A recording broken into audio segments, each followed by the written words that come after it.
আজকে মটরশুঁটি আর মেথি শাকের এই রেসিপিটা হতে চলেছে একেবারে সুপার টেস্টি। নমস্কার বন্ধুরা, মনীষা রান্নাঘরে সবাইকে স্বাগত। প্রতিদিনের মতো চলে এলাম আবারও একটা রেসিপি নিয়ে। আশা করি আপনাদের বেশ ভালো লাগবে। আজকের মেথি শাকের রেসিপিটা একেবারে খুবই সহজ পদ্ধতিতে বানাবো। তো যেমনই টেস্টি সেরকম কিন্তু হেলদি। তো তার জন্য এখানে 1 হাঁটি পরিমাণে নিয়েছি আমি মেথির শাক। তো মেথির শাকটাকে প্রথমে বেশ ভালোভাবেই কিন্তু আমি বেছে ধুয়ে কেটে পরিষ্কার করে নিয়েছি। তো এখন আমি এটা সাইড করে রেখে দিলাম। আর রান্নার জন্য আমি গ্যাসে কড়াই বসিয়ে দিয়েছি। প্রথমে কড়াইটাকে বেশ ভালোভাবে গরম করে নিয়ে এখানে আমি দিয়ে দিচ্ছি কিছুটা পরিমাণে সর্ষের তেল। তেলটাকে প্রথমেই বেশ ভালোভাবে কিন্তু আমি গরম করে নিয়েছি। আর এখন আমি তেলটা গরম করে নিয়ে এখানে দিয়ে দিচ্ছি একটা বড় সাইজের পেঁয়াজ কুচি। তো পেঁয়াজটাকে একটু বড় করে কিন্তু আমি কেটে নিয়েছি। এখন পেঁয়াজটা দিয়ে বেশ ভালোভাবেই আমি নাড়াচাড়া করে নিচ্ছি। তো এখন আমি পেঁয়াজের মধ্যে দিয়ে দিচ্ছি দেখুন আদা আর রসুন দুকোয়া। আদাটাকে এইভাবে স্লাইস করে আমি কেটে নিয়েছি। আর এখন আদা রসুনও পেঁয়াজের সঙ্গে একটু নাড়াচাড়া করে নিচ্ছি। এটা কিন্তু আমি একটা পেস্ট বানাবো, তো তার জন্য কিন্তু আমি এগুলো একটু বড় সাইজ করে কেটে নিয়েছি। এবার এগুলো একটু নাড়াচাড়া করে নেওয়ার পরে এখানে আমি দিয়ে দিচ্ছি দেখুন বন্ধুরা ছোলার ডাল। তো এখানে কিছুটা পরিমাণে দিচ্ছি ছোলার ডাল।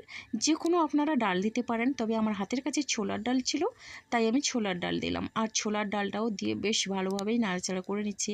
এখানে আপনার চাইলে একটু বাদামও দিতে পারেন। এরপরে একটা কাঁচা লঙ্কা আমি এইভাবে ভেঙে দিয়ে দিলাম। আর কাঁচা লঙ্কা দিয়েও একই রকমভাবে একটু নাড়াচাড়া করে নিচ্ছি। তবে এখানে কিন্তু একটু লাল করে ভেজে নিলে কিন্তু আর এই মশলাটার কাঁচা গন্ধ থাকে না, তাহলে কিন্তু ভীষণই ভালো হয় রেসিপিটা। তো দেখুন বন্ধুরা এখানে কিন্তু মশলাটা মোটামুটি আমি ভেজে নিয়েছি। আর পেঁয়াজগুলোর পাঁপড়িগুলো কিন্তু খুলে গিয়েছে। আর এখন আমি এটা একটা বাটির মধ্যে তুলে নিয়ে ঠান্ডা করে নেব।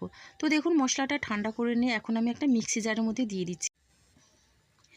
এবারে এখানে আমি দিয়ে দিচ্ছি একটা টমেটো। তো মাঝার সাইজের একটা টমেটো এইভাবে কেটে আমি দিয়ে দিলাম। আর এখানে দিয়ে দিচ্ছি দেখুন খুবই সামান্য পরিমাণে মটরশুঁটি। তো মটরশুঁটিটা দিয়ে এখন আমি এর একটা পেস্ট তৈরি করে নেব। একটা গ্রেভি করার জন্য কিন্তু আমি এখানে এই মশলাগুলো দিয়ে দিলাম। তো এখন দেখুন খুব সুন্দরভাবে কিন্তু মশলাটা রেডি হয়ে গেছে। তো এরপরে দেখুন ওই কড়াইয়ের মধ্যে আরও একটু দিয়ে দিলাম সর্ষের তেল। এবার তেলটা দিয়ে একটু বেশ ভালোভাবেই নাড়াচাড়া করে নিচ্ছি। তো বন্ধুরা দেখুন এই রেসিপিটা একটু গ্রেভি হবে, তার জন্য একটু ছোলার ডাল আর আমি কড়াইশুঁটিটা দিয়েছি। এবার আমি ফোড়নে দিয়ে দিলাম তেলের মধ্যে একটা শুকনো লঙ্কা আর একটা তেজপাতা, আর দিয়ে দিলাম হাফ চামচ পরিমাণে গোটা জিরে। এখন আমি একটু নাড়াচাড়া করে নিয়ে ফোড়নটা একটু ভেজে নিয়ে এরপরে বেটে রাখা মশলাটা দিয়ে দিলাম। এবার আমি মশলা ধোয়া জলটাও একটু দিয়ে দিচ্ছি।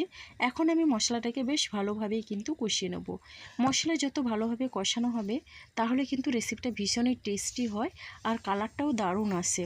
তো এইভাবে কিন্তু বেশ ভালোভাবে আমি নাড়াচাড়া করে মশলাটাকে কষিয়ে নেব। বন্ধুরা আপনারা কিন্তু অনেকে মেথি শাক পছন্দ করেন না। মেথি শাকের একটু তিতকুটে ভাব থাকে, তো তার জন্য অনেকেই কিন্তু মেথি শাক খায় না। তবে আজকের মেথি শাকের এই রেসিপিটা কিন্তু একবার হলেও ট্রাই করুন, দেখবেন ভীষণই খেতে ভালো লাগবে, কোনো রকমের তিতকুটে ভাব থাকবে না। এবার আমি এখানে গুঁড়ো মশলা দিয়ে দিলাম। তো গুঁড়ো মশলার মধ্যে হলুদ গুঁড়ো হাফ চামচ, ঝাল লঙ্কার গুঁড়ো হাফ চামচ পরিমাণে জিরে গুঁড়ো আর হাফ চামচ পরিমাণে ধনে গুঁড়ো। এবার গুঁড়ো মশলাগুলো দিয়ে গ্যাসের ফ্লেমটা আমি একেবারে মিডিয়ামে রেখে মশলাটা একটু কষিয়ে নিয়ে এরপরে আমি মটরশুঁটি দিয়ে দিলাম। এখানে কিন্তু 2 মুঠো পরিমাণে মটরশুঁটি আছে। আর মটরশুঁটিটা দিয়েও বেশ ভালোভাবেই কিন্তু মশলার সঙ্গে আমি একটু নাড়াচাড়া করে মিশিয়ে নেব।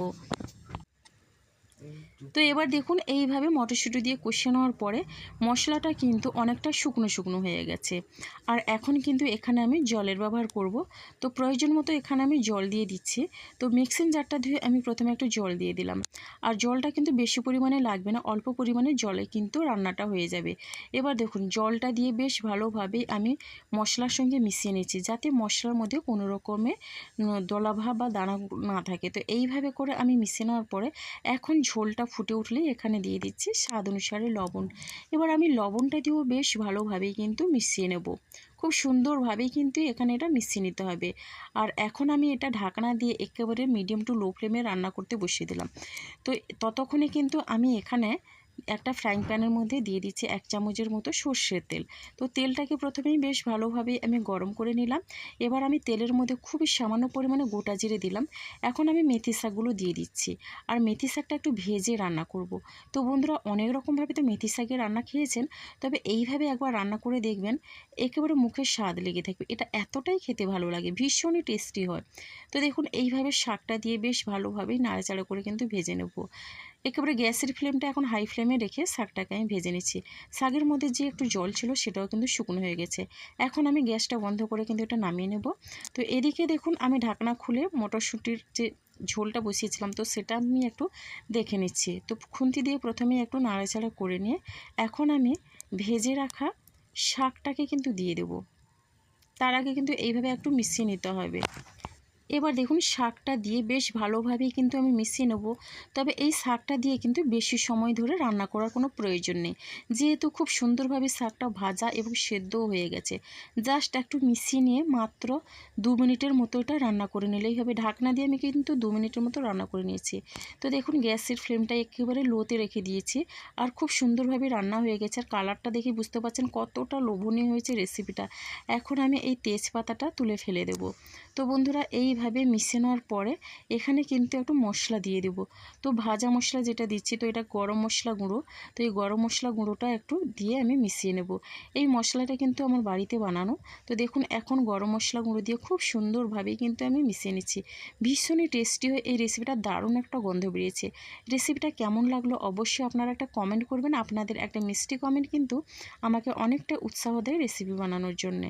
তো দেখুন, রেসিপিটা কিন্তু একবার রেডি হয়ে গেছে পরিবেশনের জন্য। আর কতটা লোভনীয় হয়েছে দেখেই বুঝতে পারছেন। আর রেসিপিটা ভালো লাগলে লাইক, কমেন্ট, শেয়ার এবং সাবস্ক্রাইব করে আমার পাশে থাকবেন।